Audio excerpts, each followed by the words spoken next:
నమశంకరాయ. శివముక్కోటి మహామహిమాన్వితమైనటువంటిది, ప్రభావవంతమైనటువంటి రోజు.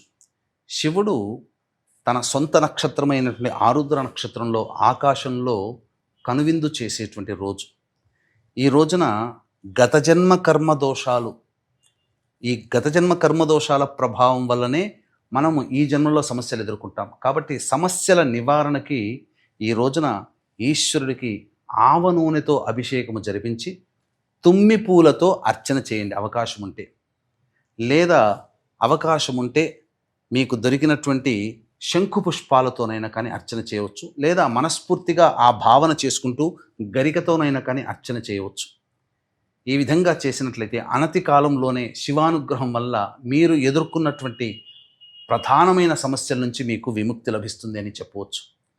ఈ రోజున ఉత్తర ద్వారం గుండా శివాలయంలో ప్రవేశం ఉంటుంది. కాబట్టి ఈ రోజున ఈశ్వరుని దర్శించుకొని మనస్ఫూర్తిగా నమస్కారం చేసుకొని మీ యొక్క సంకల్పం చేసుకొని మీరు ఇంటికి రాండి.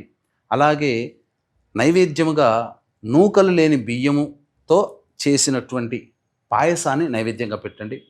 ఈ యొక్క 2026 సంవత్సరం అంతా మీకు శుభం కలగాలనే ఉద్దేశ్యముతో శ్రీశైల క్షేత్రంలో కానీ శ్రీకాళహస్తి క్షేత్రంలో కానీ మీ యొక్క గోత్రనామాదులతో సర్వదోష నివారణ పూజలు హోమాలు జరిపించి శక్తిపాతము చేసినటువంటి కరుంగలి మాల ఇవ్వడం జరుగుతుంది. నవగ్రహ పాశుపత మంత్ర హోమము, మృత్యుంజయ హోమము, రుద్ర హోమము, లక్ష్మీ హోమం, వివాహం కాని వాళ్ళకి, దాంపత్య సమస్యలు ఉన్నటువంటి వాళ్ళకి హోమాది కార్యక్రమాలు జరిపించడం జరుగుతుంది. స్క్రీన్పై కనిపిస్తున్న నెంబర్కి కాంటాక్ట్ చేసి మీ గోత్రనామాదులు నమోదు చేసుకోవచ్చు.